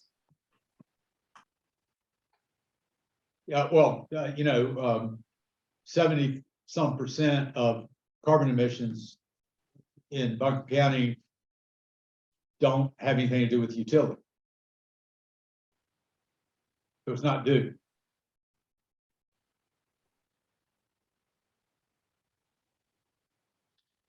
I mean, you know, electrification is the solution for most of those, or efficiency. So Duke will be involved, but Rick and Judy have a question. Okay. Judy and Rick, your hands up. There you go. Oh, I'm sorry. Yeah. So first off, I would like to just mention that this guy we know, Dave Erb, has preached on and on about the idea that the next car you buy has got to have a plug. And it's like burned into my brain. And it's like, it's really such a cool little simple line that, you know, maybe that's like a little branding thing. Like it needs to be on the table with Blue Horizons. It's a really truism. It's a real truism that would make just an enormous difference. And this act speaks like bloody straight to it, because it's like the $7,000 is now back on it. Well, if it's signed and passed, back on for GM, back on for Toyota. Am I right, Dave? Speak up if I'm wrong. Back on for those. And not only that, there's a $4,000 used electric car up to, or whatever kind of thing going on. So it's like, that's just the EV. Dave, did I get that right? Well, yeah, yes and no. It's going to be real interesting to see what the EV part, what comes out of the house with the EV part. Because as presently constructed, about 70% of the EVs out there are not eligible for this, these incentives. Second thing, I'm gonna be a little contrarian here. We really shouldn't be incentivizing used EVs. That does nothing to put any more EVs on the road. It's a waste of money. Because the incentives primarily go to the seller, not the buyer. Prices go up when you put these incentives. And if you don't believe me, look at what happened with the Chevy Bolt. When the incentives, when GM maxed out its incentives, Chevy started slapping $8,500 rebate on the hood of that Bolt coming out of the factory. About, let me think, when it was about a year ago and change, they just turned that into a $7,500 price reduction. About 3 months ago, they turned it into another $6,000 price reduction. And that's all directly related to the incentives going away. They started having to price the car with a sticker that more accurately represented what people were really paying for the car. And so when you slap a $4,000 rebate on you, or incentive rather, on used cars, what you're doing is you're giving the early adopters of those cars who are selling them and the dealerships that are selling them something close to $4,000. Those prices are going to go up. So, and that's all going to get discussed in the House as they discuss this. The other thing is there's a tremendous amount of, I think, good incentive for the supply chains, but it's going to eliminate until more and more of the battery materials are sourced in mainly NAFTA countries. That's right. Some prospect of it being more of that broadening to like NATO countries, Japan, other allies, trade allies. But until more of that supply chain gets brought into a smaller, friendlier circle, there's going to be a whole lot of cars that aren't going to be eligible. Or the incentives will be reduced. So there's going to be a lot of discussion of this between now and the time the House passes this bill, or does not pass this bill. We'll see what happens. I'm not as optimistic that this is a done deal as everybody seems to be. Let me add a positive note though. It makes sense to get a car without or with a plug, whether or not there's extra incentives. You know, right now you need the incentives with the companies that are still eligible for them because they've jacked up the price to where you probably want the incentive. But you're not going to get, if you get $7,500 back on a Bolt, the price is not going to stay at $26,000. I can bet you money on that. So anyway, please mark on your calendar, September 25th. It's a Sunday. That's Asheville's Drive Electric Week event. Not to be contrarian, but you know, I do believe though that when you're pouring money into the system, and it's going toward the electric vehicles, you're doing a good thing, even though it's not as clear cut as what you think it may be. It may be the infrastructure piece driving the corporation. Questionably a good deal. I mean, what we need to be doing, frankly, and this, I actually gave a talk on this in Albuquerque about a month ago. What we really need to be doing is pouring as much of this into infrastructure as possible. And in particular, two places. We need to be encouraging more DC fast charging in the places that are not on the main interstate corridors. Right now, between what's out there and what's in the pipeline, the main interstate corridors are covered. What you need now is to be able to go to East Overshoe and have the people who live there see a DC fast charger.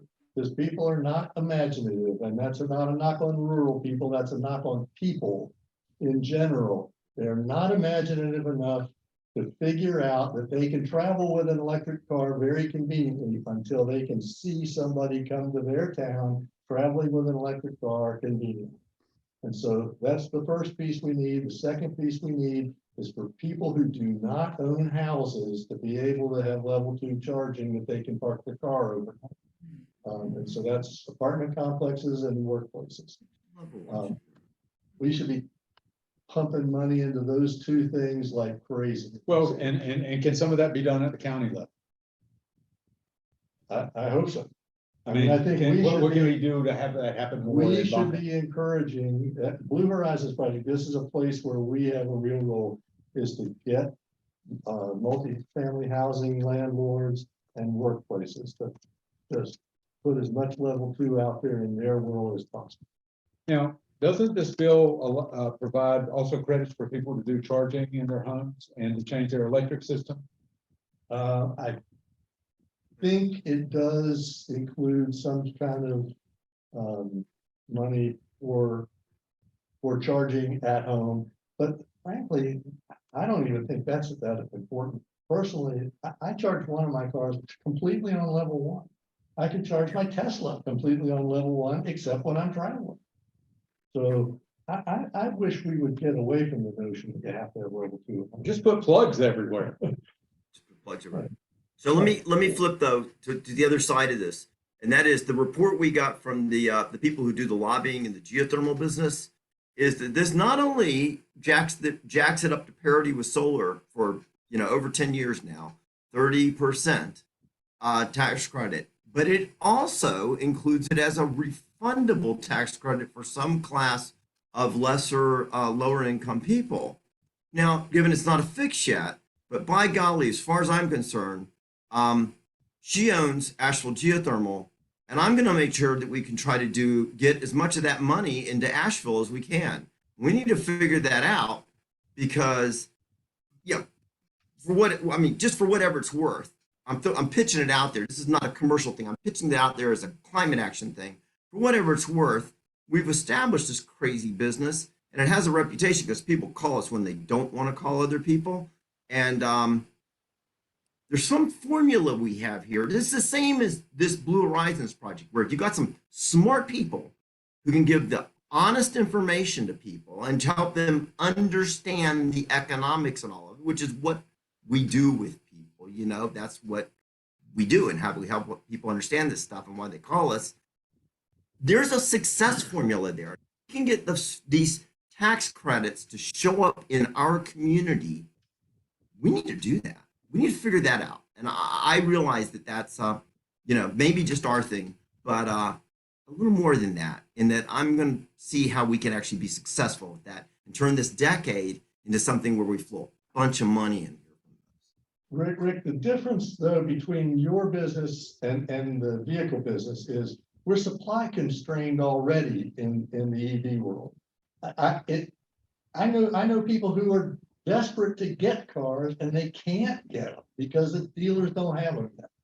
And so to be tossing extra money into that pot, what you really need is for those companies to complete the process of setting up the production that they're already invested billions into it. It's gonna happen with or without this money. So that's why I'm objecting to that, kind of contrarian objecting to the notion that we need incentives on the cars. We need incentives on the cores, not the cars, because the cars aren't there, but they're coming.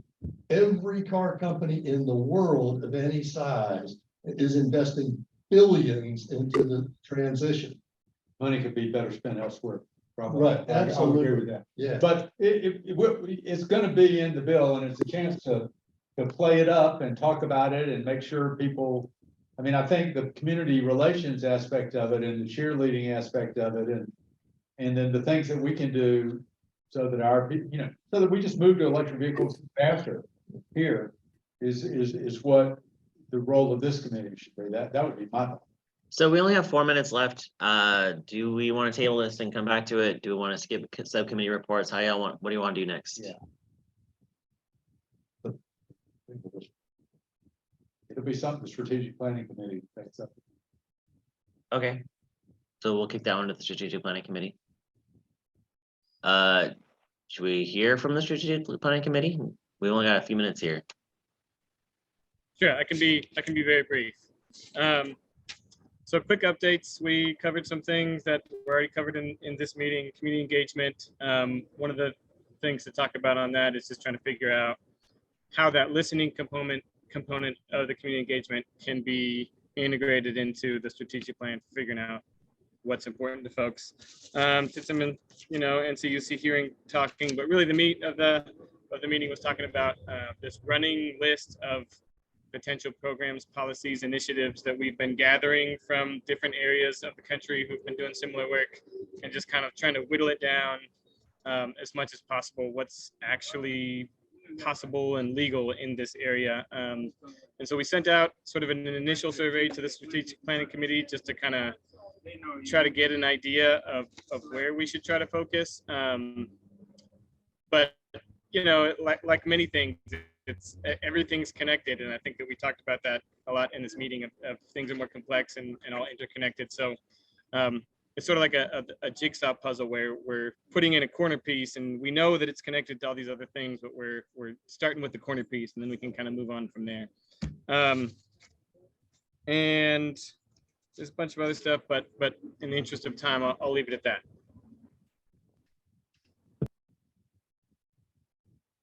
Thanks, Dave. The technology committee had a meeting last week, and we heard an update from UNCA about a year of electrical microgrid data at the university and looking at how that's gone down. We talked about a bunch of stuff, including stormwater for hydropower, which apparently is doesn't generate enough energy to be worthwhile. But in the end, we sent out a ranked list on things that we should focus on. It's a link. I think, did Dave Gordon put this list together? Yes, I did. But it survey? hasn't gone to the tech committee. So far it's just strategic plan. But yeah, I put that one together. Okay, great. So, well, we talked about it in the meeting, and should the tech committee be filling that out, I guess, is my question, or no? I mean, I think that's sort of my thought right now is, there will be several iterations of this survey. So for now, maybe we just keep with strategic plan, and then once we kind of fine tune it and hone it a little bit, then we can send it to broader audience. But that was going to be one of my questions for Sam. Do you have thoughts on that, Sam?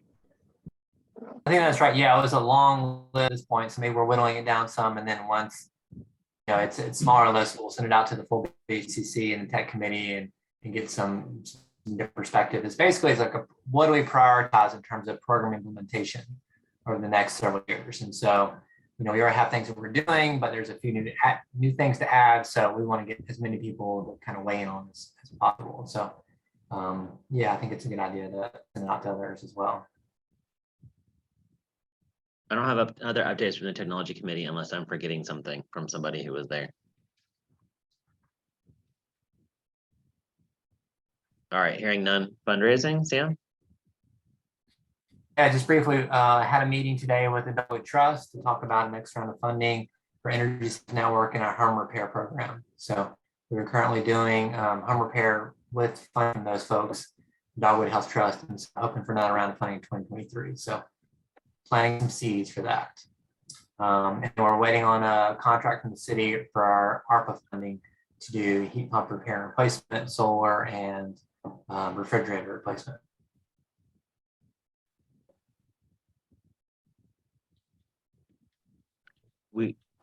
We heard a ESN MNV report, so no, Hannah, we could probably go to the next thing. Yep. And then for Solarize, I don't have any updates on that except for that, they're going to install the solar panels on Beloved Asheville, and that's coming. And just a question about Solarize. What's the next Solarize campaign? When are we going to do that? I don't know. When do you want to do it? January? Oh, ASAP. I think after we finished, they recommended waiting like at least 2 years because we kind of hit all the market, we hit all the low hanging fruit, and now we need to let it chill and then do the market again. I think there's also probably some work to be done to really solidify a relationship with local installers before go there again. Yes. And I would just say that given the Inflation Reduction Act and incentives that are now in place and et cetera, that Solarize is one thing we can do. that we should not lose the momentum, and that we've got a 10-year period. So how many of them can we do in 10 years? And what kind of an impact can that have on the uptake of solar? This is a question. I mean, not to be contrary, and nor do I know what I'm talking about, but every year, just throwing it out there, you know? So it's fewer people, so it's whatever, you know? Maybe it's a different deal, but it's like, but definitely getting the local installers in on the deal. You're saying Or you would maybe have- doing not solarize, you know? That's like somehow we're supporting our local installers and making it happen. Just, you know? So did you say do it? Did you say do it every year? Well, that's what I said. You want to build a momentum. You don't wait around, let the tidal wave blow by. Here's the opportunity for the tidal wave. I think you could, I think the new program should be like, get quotes from 3 local installers that are pre-vetted. And then I think part of it would, you know, one thing that Solar Crowdsource did was take, you know, 5% of each contract, you know, so we could take some of that money to use for our programs and pitch it as like, and Blue Horizon, and you're also helping the larger community goals because, you know, you're getting a cheap price and Blue Horizons is getting a donation. There's a real opportunity. And that maybe should be a big deal on the table. Like well, Solarize was easy. You know, it's a prepackaged program done by others, not to fault it in any way. But you know what? Blue Horizons is an incredible thing too. And it's like, you know, there's just a real tidal wave opportunity here. That's perfect. That's a great idea, Phil. Great. Great. I had this idea a little while back, and not to get too deep into it, but I know they recommended rotating programs. So one potential crowdsource or other program could be trying to get bulk purchase on EVs. So maybe we do solar and then EVs and kind of go back and forth. Just an idea. Or heat pumps, or geothermal, or Yeah. rotate those. Geothermal, twist somebody's arm into coming up with a really good price and using those, get that $8,000 per unit in yours at tax credit. I had the vantage point of being on the steering committee for the Solarize campaign, so that's why I'm jumping in a little bit here. I do know that Greenville is now doing some low income installations, and that is continuing through other funding. And those are, you know, there was a process with local installers. So it's not that the process of doing local solar installations has slowed down. I was also a recipient of solar through Solarize, and I didn't get the Duke rebate.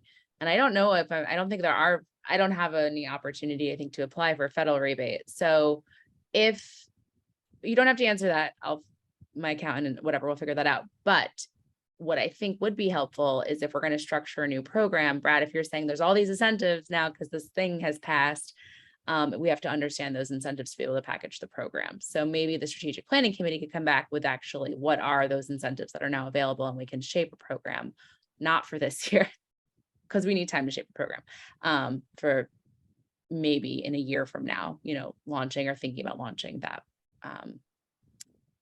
in the future. So if that's something that you guys can deliver, that would be really helpful.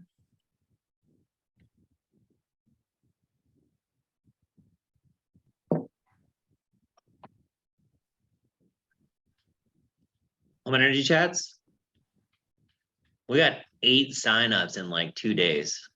When we're going out and tabling, it's been really great to be able to gather these. We were a little short last contract period, and these are really great opportunities to have one-on-one custom conversations. So Home Energy Chats is going to need to be very conversant on the details of the rebates that are available from the Inflation Reduction.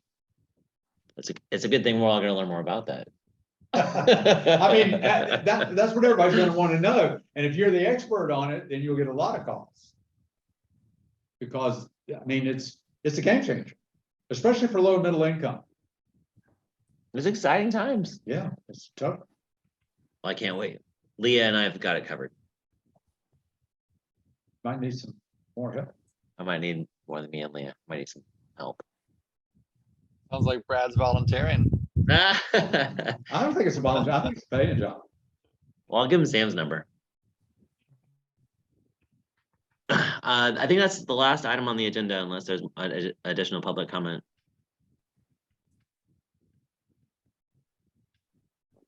Okay. Someone should move, we adjourn. How do we do that? I'll move we adjourn. Boom. Look at that. All right. Thanks, everybody. Take care. I just want to Thanks, say thank you, everybody. Jamie, for facilitating. He stepped in because I was Yeah. on the road. So thanks so much, Jamie. No problemo. See y'all next month. Thanks. Yes. Thanks, everyone. Thank you. Thanks. I have,